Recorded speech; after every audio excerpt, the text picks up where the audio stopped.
Hey guys, it's Sharon. And I'm Sean. And today we're going to do another Millionaires React series. I've been loving your guys' engagement on the Instagram Reels that we've been chopping up for you guys of these stories, and let's just get right into it. Alright, first story. Am I the asshole for suggesting to my wife we return to separate bank accounts? I, 31 male, have been with my wife, 31 female, for 4 years, and 1 year ago, after we got married, we decided to combine our bank accounts because, in her words, that's what couples do.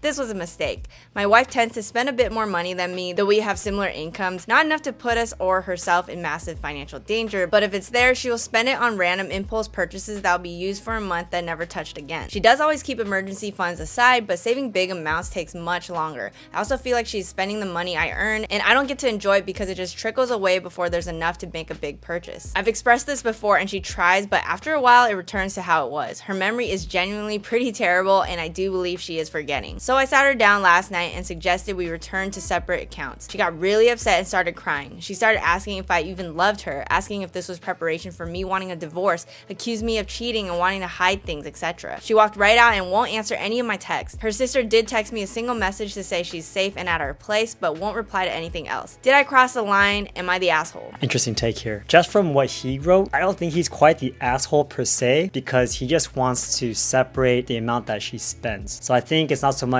okay, let's split accounts. Maybe it's, hey, I think you have a spending problem. Maybe we'll make a separate account for you for spending. So from their main account, they can siphon up a couple $100s a month. Like, hey, this is yours. Go do whatever you want with this money. But overall, we still have a joint account that we contribute to and use that money to pay for the big things like the mortgage, gas bill, raising kids, etc. Yeah, I think that's a good idea because we kind of did that in the beginning. We had like a joint account and then our separate accounts, and we kind of have like the for fun money, but we kind of just joined it all together because I think we have the same philosophies. So I think that's a good solution. Separate accounts, a budgeted account for fun money per person. And I think that before all of this, I think that discussion about finances should have happened prior. I mean, it seems like he did already have the discussion. She just lost her memory several times. No, I mean before they even had the joint account. Like, I think they should have discussed like what our financial habits are and like how can we support each other through it. Yeah, I mean, like, it makes sense too, because we have our own separate for fun money accounts too, for just like our own personal accounts before we got married and combined them. And like, it makes sense if I'm gonna use that money to like buy you a gift. I'm not gonna use our joint account money because then it's like you're paying for your own gift, right? So overall, I don't think he's quite the asshole, but maybe he's just not as good about describing how he feels. And maybe he went about it a wrong way that like hurt her feelings. Yeah, I don't think he's the asshole either. I think it's just a matter of figuring out a solution for them like we mentioned. So this next one is, am I the asshole for refusing to support my brother's financial plans at the cost of my own? So I'm not usually on Reddit, but I really need somebody to settle this, so here it goes. So I'm 25-year-old female, brother, which is 22 years old male, recently asked me for money. So he's planning on buying a property to flip and needs an extra $10,000 to cover his initial costs. 2 years ago, I loaned him $5,000 for a similar project, which he eventually repaid, and since then he's asked for money multiple times, and I've given him about $15,000 more in total, but not all of that has been repaid. My husband, who's 28 years old, and I are saving for a down payment on a house. We've reached a point where lending money is directly impacting our plans to buy a house. So when my brother asked me for the money, I told him that we couldn't afford him to help him at this time, and he called me selfish. My parents have been blowing up my phone since, demanding that I help him because family should support each other no matter what. My husband fully supports my decision and thinks it's time to set firm boundaries,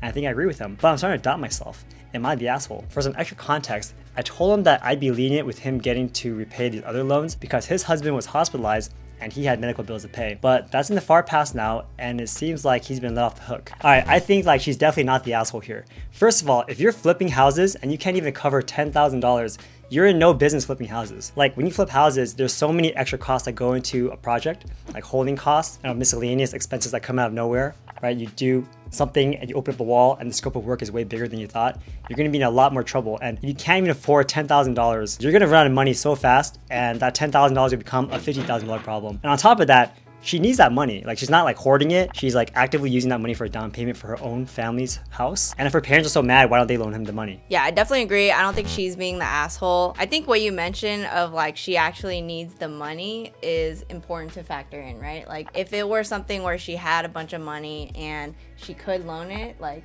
yeah, maybe, because I'm kind of in that same belief of like family helps each other, right? But then in this case, she's saying lending money is gonna directly impact our plans. Like it's gonna definitely affect them. So I feel like the brother should be cognizant of this and not try to like force it, kind of like gaslighting her kind of. So I definitely don't think that she's being the asshole here. I mean, when you're flipping houses too, like you don't necessarily need 10,000 yourself. If you have a good enough deal, you can find another real estate investor to partner with and then split the profits. If anything, he needs to be more creative in finding his money.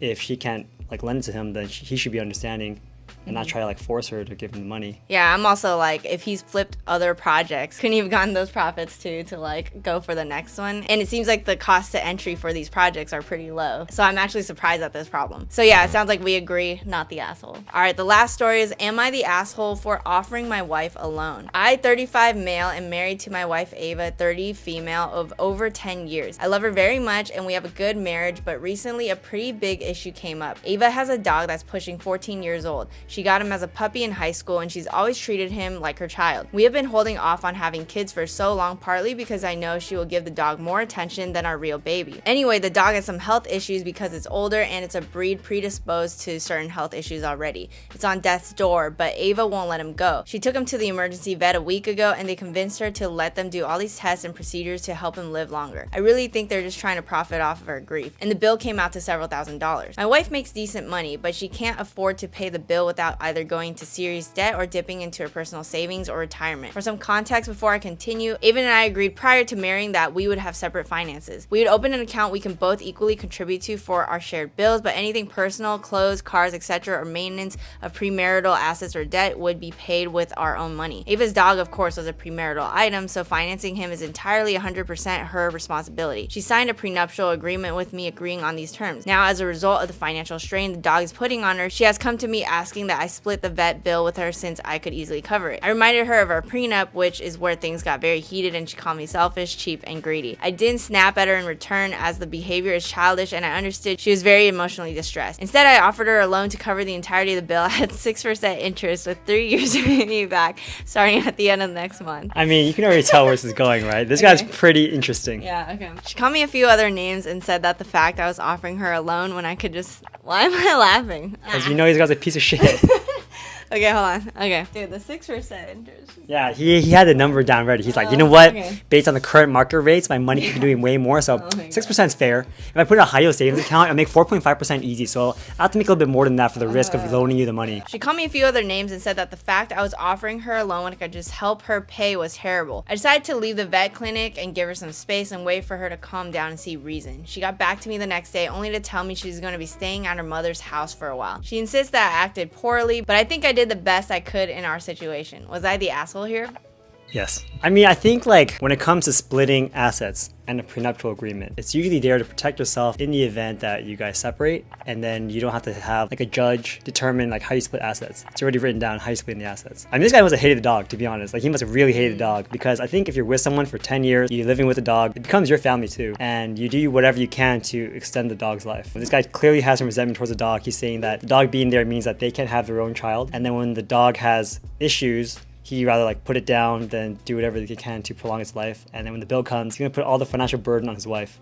Very strange. I think especially that 6% interest rate just like got me cracking up. It's like you're giving this stranger this like loan, right, with an interest rate or something like that. It just feels very weird. I think like what you mentioned, it's like a dog, right? It's almost, you know, it's like a family member. So it feels like he should help out, but that's just my thought. And he was also saying that she's going through a lot of emotions and grief. So obviously if you're gonna like do that on top of her emotions and grief, you know for sure she's gonna feel a certain way about it. You know what the thing is? I think it's also weird just because I think for us, we talk about finances a lot and we have an understanding of like how we wanna split like things and how you want to combine forces. Mm-hmm. It's a lot easier now that like our business is intertwined. So like the money that I make and the money that you make are kind of the same thing and they go to the same place. So it's okay. But maybe in some couples, like one guy makes a lot more money, one person makes a lot less money, but the person that makes way less money spends more money than the guy that makes more money, then you can feel some resentment there. Yeah, if I think about it logically, like the way he's doing it, I see like kind of where he's coming from, but then 6% interest was like over the line, right? But then you have to factor in the emotional part of this whole thing, right? You guys are partners. This is a dog that your wife really loves. But to be honest, like I'm so confused because if you guys are a partnership, you guys are together, what does paying you back mean? True. Like, where does that money go towards? Your own personal toys that you want to buy that's separate from your wife's personal toys and her like dog treatment? Like, that's what kind of gets me. Like, I don't understand. Like, you guys are a team. Pull your money together and you can do things together. Yeah, but I do think that for some couples it does work better if it's not completely joint. I think it has to be discussed about your personal goals. Like, one person makes more than the other, and it just might work better if there is like allotted amounts for different people. So I know what you mean, but I do think that different couples operate differently, and I can see why maybe this person had already agreed in these ways and they have a prenup and all this stuff, and maybe he doesn't want to like combine it. I guess maybe they have different habits, but you know, he needs to be more compassionate in my opinion. So I guess we both agree. Yeah, this guy's an asshole. I think overall, like 2 out of 3 were not assholes. Communication with your partner is very important. And the second one is like, I think her brother's being the asshole here because he's gaslighting her into asking his sister for a loan when she doesn't want to give it. I think overall, if you don't want to be an asshole, just talk to your partner more. All right, so I hope you guys enjoyed these 3 Am I the Asshole stories. If you guys are liking these episodes, let me know in the comments below, and subscribe, hit the bell button to be notified of our latest videos, and I'll see you guys in the next one.